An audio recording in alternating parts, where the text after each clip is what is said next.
Hi, Juliette. It's wonderful to have you here. And I'm starting this interview for all the people to explain why I wanted to interview you and how important it was for me to tell real quickly our story. So I was working as an acupuncturist at Kuan Yin Clinic in San Francisco, which primarily treated gay men. And you walked in and you came by a different name. And we didn't require people to fully disclose who they were. And so I treated you for a while as Lucy, which we don't know why you picked that name. Do you remember why you picked that name? First of all, thank you for bringing me here, inviting me to come and talk to you. And I just want to say once that I feel like I should be interviewing you because you were already there for me when I came in need of help. You were the caregiver, you were the support, you were the person. And why I use Lucy, I had a corporate job, and I can't recall exactly when I gave it all up, but after I got HIV from a bisexual man I didn't know had HIV, I eventually got sick. This is not exactly answering your question, but I got sick with an infection in, I can't remember what it's called, but outside of my stomach, internally. And when I was really sick with the infection, and I needed help at that point. I guess, I don't remember, I got tested, I remember. And so it was very private at the time, like it was something nobody talked about in my sphere. So I felt the need to be incognito because I didn't know what I was dealing with or what the consequences would be, what people would think about me, how it would affect my career, my life. It had far-reaching, consequences as far as I thought. That's part of why I wanted to Lucy. bring it up. But also, because it was a community clinic, if people didn't come back or answer calls, or we didn't necessarily have their correct phone number, we didn't always know what happened. So I remember I was treating you for a while, and then you disappeared. And of course, at that time, I feared for the worst. And a year or two went by, I'm not exactly sure, and I was living back in Santa Cruz, and we had a conference at UCSC. I was trying to find what year it was. Maybe we'll find that at some point. It was on women and AIDS, and I was looking over the agenda, and there was you don't remember being a keynote speaker, but you were listed as a keynote speaker, but of course I didn't recognize the name. And you walked into the room, and I just lost it. I was like, oh my God, you're alive, you're here, you're contributing, you're happy and healthy, and you're living in Santa Cruz, because of course you were in San Francisco when we met.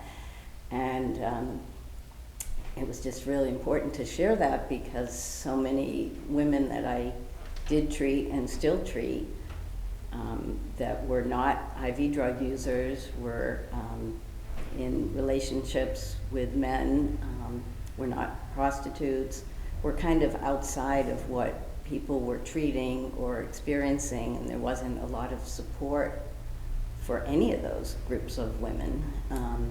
Most of the few women that I treated at Kuan Yin were Latina women who found out they were positive when their children got sick. Wow. And so that's crazy. My experience with you, I thought, was important to have further conversations about what was it like for you as a heterosexual woman in, like you said, a corporate, community. Did you feel like you had the support, and what did you do to then create more support for yourself? When I found out and realized I had HIV and I was sick from it, and started reading about it and found out that there was a clinic called Kuan Yin that was run by a professional woman, Misha Cohen. And I don't know if there were no other women there, I really didn't know, but I needed help. And I was so lucky to have someplace that was already there to go to. That was a big deal. And to get acupuncture, which just made me feel supported, really. And then, I don't know that it was, what the formula was, do you remember the name of the formula? There are different ones. It was a big formula, and it was like, Horse pills. yeah, horse pills that they gave me, and it was like 24 a day. I think it was 12 and 12 a day. It was a lot of pills. And I think that was a man's dose, which was always a thing, because I'm not a huge woman. I don't mean, that's not what I mean to say. I'm a small woman. So your question was, what was it? It was, what was it like back then? Yeah, for you as a woman in... So I was really grateful to have support. And, you know, I went to the doctors. I found the best doctor, Dr. John Kaiser. And, gosh, you know, after getting well enough to figure out what to do, I think I was frightened that there would be some sort of backlash and I'd be fired from my corporate sales job in medical sales. If they found out, like, I was very scared. So I dreamed up what to do instead. And that was, I imagined that I would die in 3 years. And that wasn't really imagining, that was sort of what was going to be happening. And my partner died at some point there. And I finally just decided that with my scientific background, I had a BS, a Bachelor of Science in biology and molecular biology, and then I got a master's in business. And so I wanted to have a business that would support me financially, because I'm losing my source of income, and allow me to be home and be sick at home, and also to really help other people, because I couldn't imagine my life just dying in my 20s without having accomplished something I thought was meaningful. So that's what I did. I started a business, and but I couldn't have done all that with all this, without all the support that was around me, different clinics that I ended up going to, and different retreats. And so, you know, there's the psychological aspects of dealing with your illness, your mental illness, your mental health, you know, and getting therapy, a lot of therapy, to find out what had taken me into this position where I got this sexually transmitted disease. And So I imagine a lot of self-forgiveness. Self-forgiveness, but I needed to know why, what was wrong with my relationships that took me into places where, you know, I really didn't know how to respect myself. And I ended up getting a lot of therapy, 30 years of therapy, which I recommend to anyone. You know, going to women's clinics, women's retreats, where we had Gabriella Roth having us do ecstatic dancing and doing breath work with the Grafs and doing all these kinds of transformational psychological processes that really allowed me to go deep within myself and learn what I wasn't doing to love myself. You know, kind of had to figure out what was behind it first in order to change it. So I wanted to talk a little bit with you about what activism you're aware of that was available at that time, and how you turned your business in a way into activism. So at the time, the meds that were available included AZT, and they were only being dosed by doctors at men's doses. The only research that was done on these meds, as far as efficacy and dosing, were done on men. And that was true, oh gosh, it may have been 20 years. I don't think they do that anymore. Activism got past that. And as a scientist, when I read up on AZT, I knew right away I thought right away that's gonna kill anybody who takes it. I just couldn't understand how that could work. So I refused to take it, and there wasn't really anything else. So I had to turn to natural medicine. And it was a real blessing for me, because as far as I know, most anyone who took AZT died, which is really sad to say. So what was available for natural medicine? Mariposa was available to me. She was giving me acupuncture and herbs. And I just realized that, I wanted to figure out, okay, I should take my multiple vitamins. I should take, what's good to take. And I started to read up on vitamins. You could not buy them where you buy them now. You couldn't, you had to buy them from special companies. They weren't in the grocery store, they weren't at Costco, they weren't at the drugstore. And some of them you had to have a prescription by a chiropractor or an acupuncturist, some of the companies. Yeah, that's true, yeah.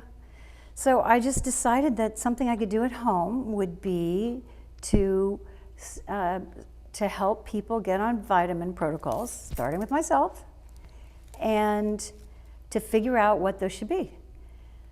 So, starting with vitamin C, and vitamin A, and vitamin E. And I could sit down and I could read all about it. I could read the studies, I could read the quantities, I could study the form, I could study, how it affected people. And so I could figure out what's the, what's the right dose. So I just started taking them myself and then putting together protocols and helping people.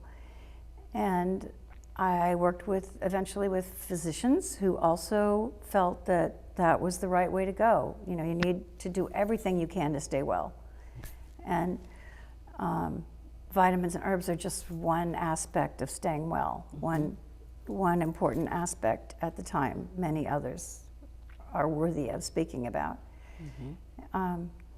So that was really just great. I ended up with a huge list of vitamins, probably 600 or so. The forms kept getting bigger. Just vitamin E, just tons of different kinds of vitamin E in different forms. And then I started working with people who wanted to know what to take. I could, talk to them about what forms are available, how much to take. And people would come to me desperate, or not, but desperate a lot of times. I just found out I got HIV, and I already have AIDS, and what do I do? And so there was also the aspect of helping them emotionally, because I had already been through that. So it was a very fulfilling project for me to take on my own business, my own vitamin business, my own herb business, and then eventually studied herbalism with some amazing teachers here in Santa Cruz, Michael Tira, Christopher Hobbs, Frank Leonardi, and using herbalism to also strengthen the immune system. So it was incredibly rewarding in terms of helping people. People really felt healthy. You know, my clients actually ended up being all over the world. They had cancer, they had all kinds of immune issues, chronic immune issues, and it was really worthwhile. It made my life worthwhile. You also employed other people too and gave them an opportunity to give back to the community, and I did, and I'm stuff still like friends that. with them to this day, and yeah, it was good, really good thing to help people. And I think in terms of natural medicine, in terms of what we just went through with the pandemic, there was a lot of similarities of learning about the immune system in a different way that came from a new concept that came out during the HIV/AIDS crisis, psychoneuroimmunology, which is a lot to say. But it was the whole thing about connecting body, mind, and spirit to healing. And we were talking earlier about the influence of government in terms of activism and what kind of support or not there was, and how we had Dr. Fauci back in the day making some headway and some mistakes, just like he did currently with the COVID crisis. But you got involved also on a more political level too, weren't you, on one of the boards in the hospital? For the county. For the county, The county. Infectious disease department. Right. Yeah. Yeah. They were just trying to figure out how to use their resources to help people, including SCAP. So all these agencies that were available already that were supporting me made a huge difference in my life. Being there, SCAP, and the county was helping people figure out how to get meds, and yeah, the board, they were nurses and doctors and other people in the community. Yeah, I was thinking about that vitamin protocol that I was taking at the time, and eating organic food. I can't, everything to stay well. Desperately trying to stay well. And it worked. You're still here with us. It did work. They sent out a questionnaire, this county agency, about how much money were you spending, because they were trying to help people.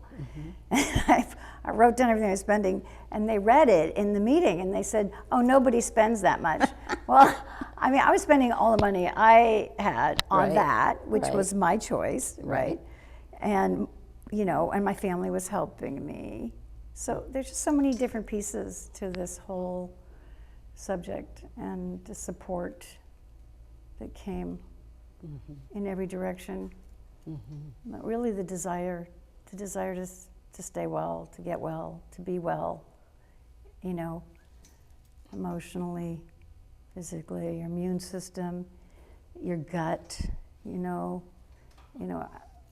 biome, not having parasites, building up your immune system, eating well, the quality of your water, the quality of your food. There's a lot of different steps to being really healthy.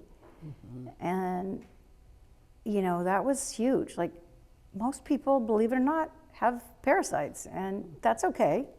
It's sort of human nature. But if you have an immune issue, then if you can get rid of them, which is a long process, you're a whole new person, health-wise. Absolutely. So I think what you said earlier too was besides your own wellness, because at the beginning you didn't think you were going to make it, Right. that you wanted to also have a legacy.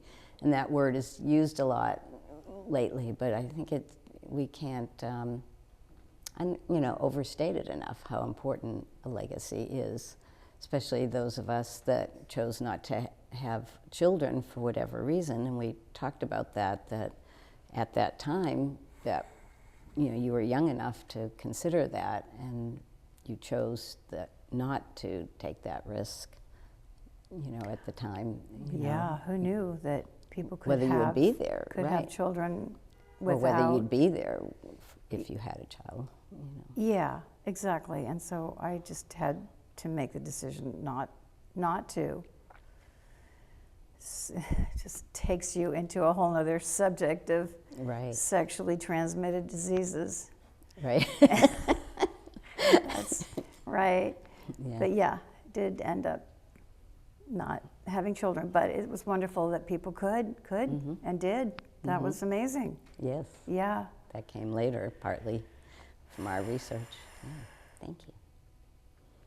What was your experience of the AIDS crisis like? Well, it sort of came out of nowhere from my perspective.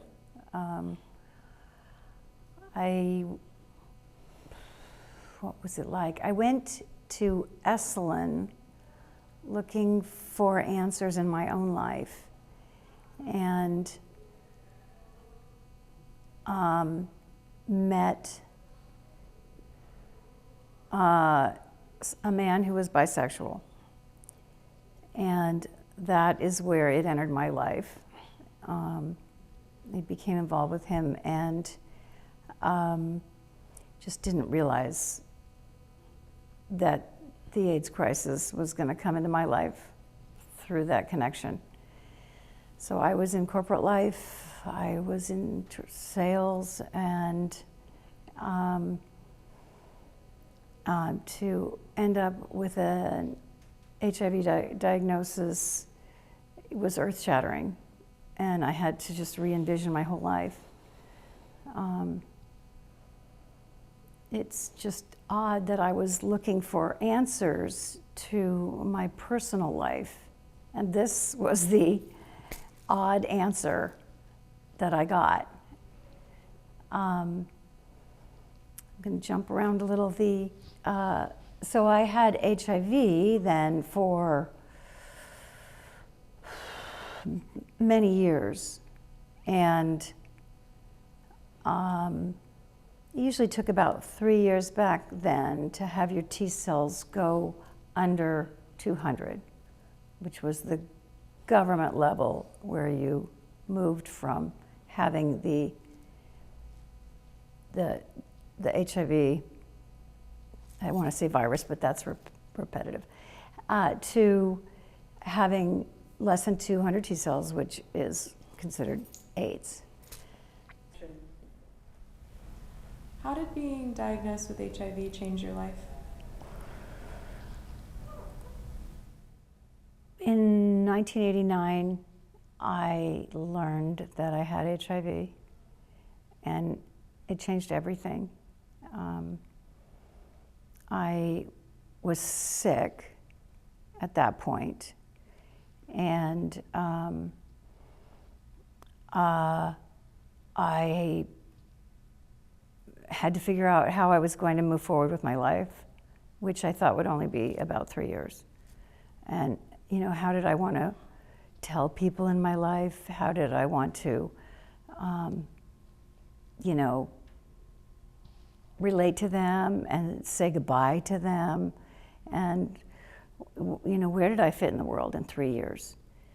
And so, I dropped out of my career, and I actually stayed home and read and read and read and read and read about health, because I really wanted to live, and people weren't living. And so I just used what I had, which was my science background, to really study wellness and the meds, and just move forward. So I dropped out of my career and tried to figure out what was next. What was the spiritual impact of testing positive? It ended up being gigantic for different reasons. When I sought out therapy, I got a therapist, and she really helped me understand that I didn't know how to have good relationships. I didn't even know what I was feeling at the time. I didn't know the difference between anger and jealousy. I mean, just some basic things in life that everyone should know. So I worked on relationships. There were women's organizations around that were having retreats. Went and had different kinds of spiritual and emotional retreats that helped me to look inside myself and become more accepting of who I was. And we talked about career, we talked about, and then I became all about how to live a healthy life. And then my relationships became healthy. And that made my life so valuable. It's really made my life. I feel like there are so many ways that I grew into myself ahead of my friends because of all the support I had and the investment I made in my internal self to find out, who was in there and how she was going to come out and feel important and be happy. So being happy became such an important part of my life and of wellness. And I had a nickname for myself. I can't remember it all, but part of it was Joy. And so I was really blessed to end up having a life, a mentally healthy and a physically healthy life. For some odd reason now, I'm healthy. I'm not taking my meds. I had to start taking meds. I had moved into Santa Cruz. I'd been taking herbs and getting acupuncture from Mariposa and other people. But at some point, my viral load went under 200, and my T cells went down really low, I think 180. I had to start taking meds, so I started taking them, and they helped right away, take me back up into the normal range. So I got my life back that way, but the most important part was being happy, and being able to help people. Ended up, and now I have like the best life you could ever want. So it's really been a strange journey, strange blessing, It seems like some people prepared for death, and in some ways it sounds like you prepared for life. Totally true. I did see death. I had my partner I got it from died. I got it, and his partner died. My clients died. But I'm alive and kicking. Tell me about the ways in which SCAP supported you. SCAP was fantastic. When I moved here looking for clean air, San Francisco didn't have clean air. And I came here, there was already an AIDS project. I never liked the name of it, sorry, SCAP, because it wasn't always about AIDS. It's about having HIV. But they were there, and they had social workers, and they helped in so many ways. They helped by helping me find doctors, by helping me find resources, for instance, where to get meds. the ADAP program that the state of California had going to help with the cost of the meds. They ran that. You know, there was someone to talk to. We had regular meetings throughout the year, a couple. They provided nursing to my clients who were very sick. And when I got really sick, the nurses at least checked in on me. SCAP was there in so many ways. They provided a place to get food. They provided resources to buy vitamins and herbs, small amounts that were really useful. They did so many. They provided women's groups where I met friends that I've had to this day. I got to meet with other women and not feel completely isolated. That was so important. So SCAP, thank you, SCAP. SCAP was amazing and very grateful to it.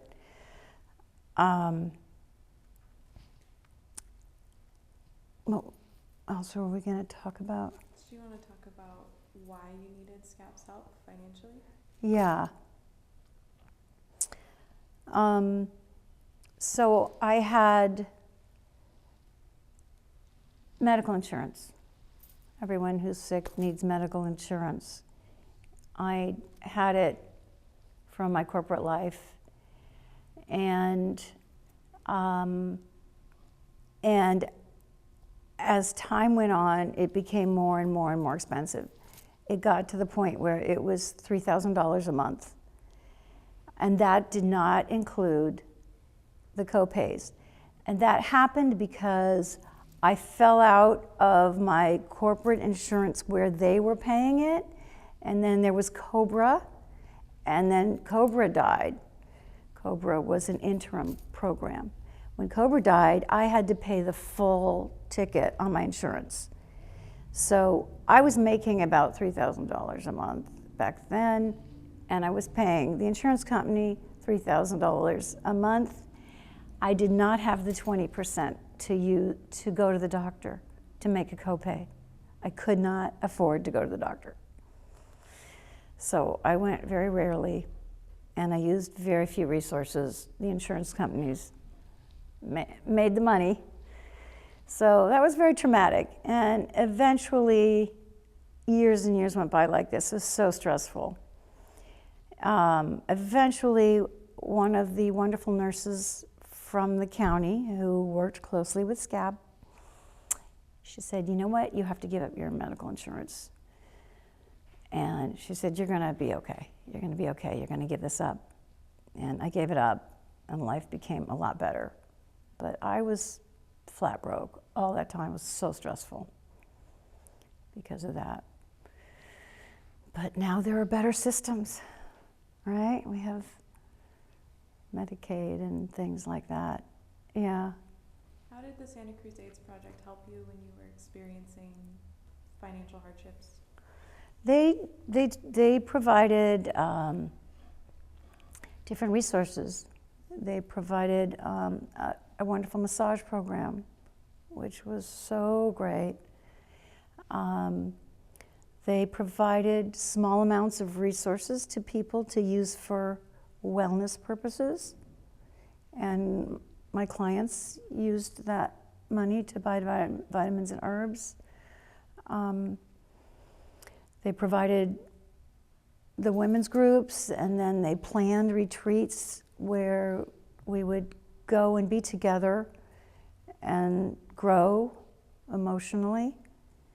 I used to take my supplements to them. Yeah. SCAP was very key in keeping me well. Thank you. So you talked about your quality of life then. What is your quality of life like now? It's a complex topic.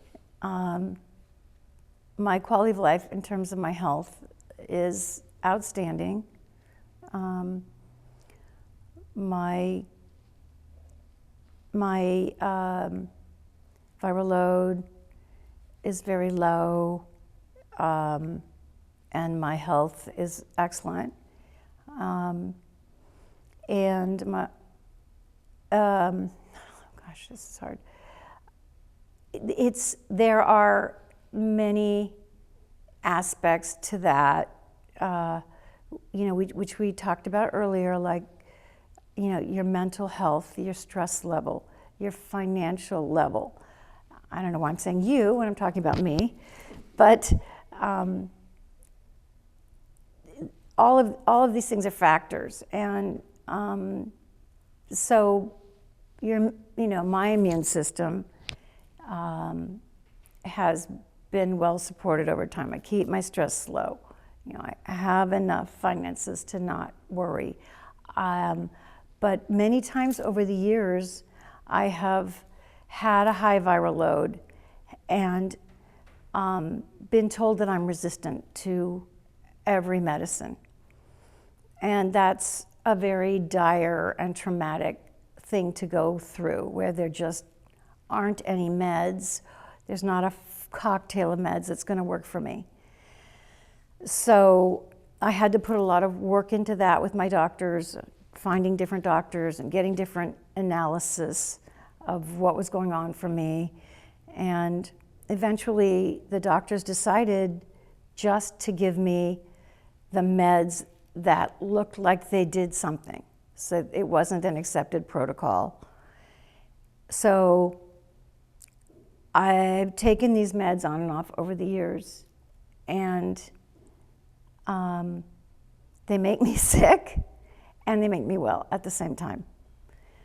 And because of that, I've taken them sporadically, which is a complete no-no because you develop resistance, which is why I don't have any protocols available to me that are considered standard.